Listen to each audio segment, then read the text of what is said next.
today's is, well, it's pretty fascinating. It really is. We've got part 8 of some larger story, it seems, and it details this really bizarre event at a royal court. Think missing persons, but with a distinctly supernatural twist. Exactly. And this part drops us right into a specific moment. It's a Saturday. There's a puja, a prayer ceremony happening at court. Okay. And everyone's waiting for the blessed food, the prasad. There's this interesting detail, too, that you can't take it home. So you have this very formal, very traditional kind of setting. Right. Establishes the scene, but then things go sideways. They do. The king himself notices that 2 people are missing, Bidrup and Bankim. And the text makes a point of calling them taste discreet, right? Learned individuals. Yeah, so not just anyone. They likely held some status, which makes their absence, even more noticeable. So the logical next step. Send the soldiers, of course. Find them. But it's not that simple. This is where the mystery really starts to build. The first search. Nothing. Which is already a bit weird inside a royal court, isn't it? It's not like they could just wander off easily. Precisely. So the soldiers check their rooms more thoroughly. And this is the really strange part. Yeah. They report back that everything's normal. Like, completely undisturbed. No signs of packing, no struggle, nothing. It's like they just vanished. Poof.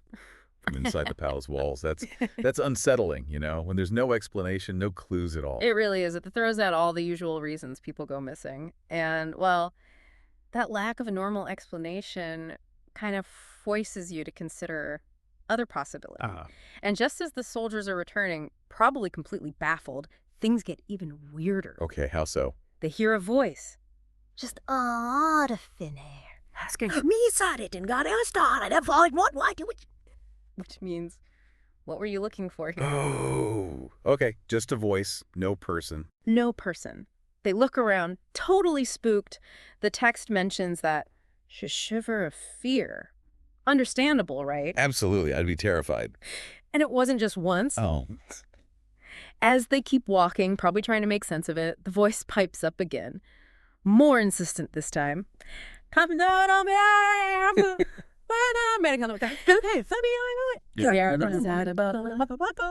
Like, hey, didn't you say something? What were you looking for? So it's not just a random sound. It's interactive, almost confrontational. Yeah, exactly. Like, it knows they're there, knows they're confused. There's some kind of awareness behind it. Okay, that ramps up the creepiness factor quite a bit. What do the soldiers do? Well, they actually talk about reporting it to the king, but interestingly, one soldier hesitates. He's worried, about going back empty-handed and telling this unbelievable story. The classic fear of the boss. Yeah. Even when faced with the potentially supernatural, that feels very human, doesn't it? It really does. It grounds it somehow. So they actually decide to go back and search the rooms again, maybe hoping for a rational clue, anything to avoid reporting. Well, this. Did they find anything the second time? Nope. Still nothing. And it's then, when they're probably feeling pretty desperate and anxious, that one of them asks the question, does the Russian want to say we just fixed it? Which translates to? Is this that Moyna ghost? Or Moyna spirit? Okay, Moyna. Yeah. So this isn't just a ghost. It's potentially a specific entity they know about, like from local legends or something. That seems to be the implication. Mentioning a specific name, Moyna, suggests it's not just a generic haunting. There might be existing stories, specific characteristics associated with this particular spirit in their culture. It suddenly makes the threat feel defined, maybe. Yeah, it taps into a known fear. Okay, so does the voice react to this? Oh, yes. As they're leaving again, the voice speaks, and the tone changes. It sounds almost accusatory. I can't fuck you, hey! You better live in skin now. Meaning, didn't you take my word seriously? Ooh. Like it heard them? Or sensed their disbelief? Seems like it, like their skepticism was an insult or something. But then it gets really weird. How so? The voice suddenly offers help. It says, hey, may I peep at the elephant? See the freaks, you my guy. Oh, back guy, miss that guy, back guy. What happened to you? Have to be a back guy.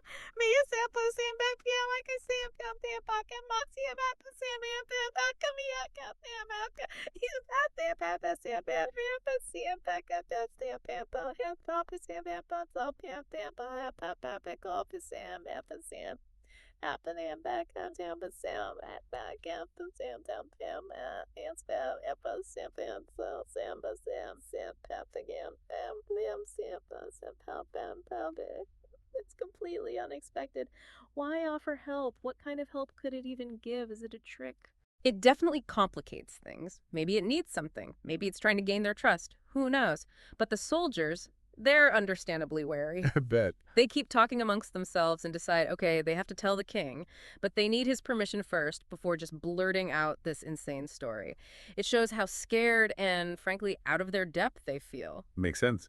Proceed with caution when dealing with disembodied voices offering help. You'd think. So they start heading towards the king, and then the voice comes back one last time. Oh boy. What now? It asks that question again. And now, que something he's bring comment, he has, didn't you believe me? Really hammering home that point about their disbelief. Okay. And then comes the clincher, the flat-out threat.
Wow.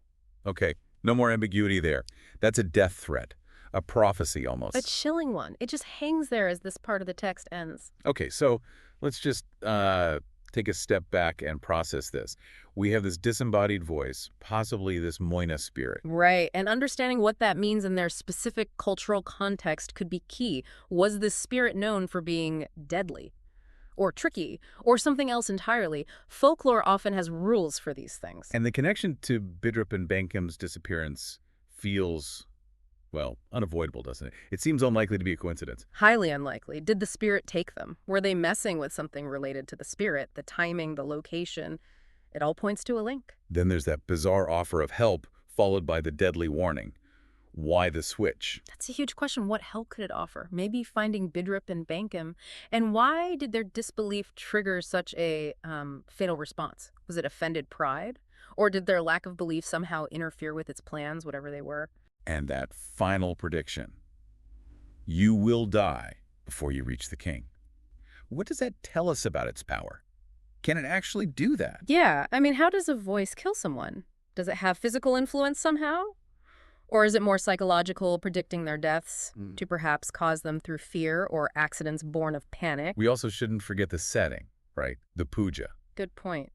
These ceremonies are oftentimes when the spiritual world is considered closer, maybe more active. Could the puja itself have acted as some kind of catalyst?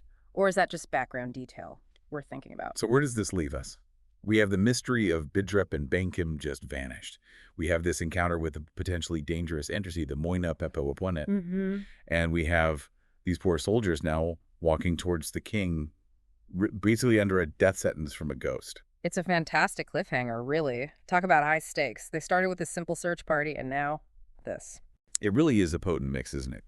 The everyday procedures of a royal court slamming right into something completely inexplicable and terrifying. It makes you wonder, what did happen to Bidrup and Bankham? And what kind of being is this voice? Will the soldiers make it? Leaves you with a lot to chew on. Definitely. This dive into just part-eyed opens up a really unsettling little window, blending the ordinary and the profoundly weird. Lots to ponder until we maybe find the other parts.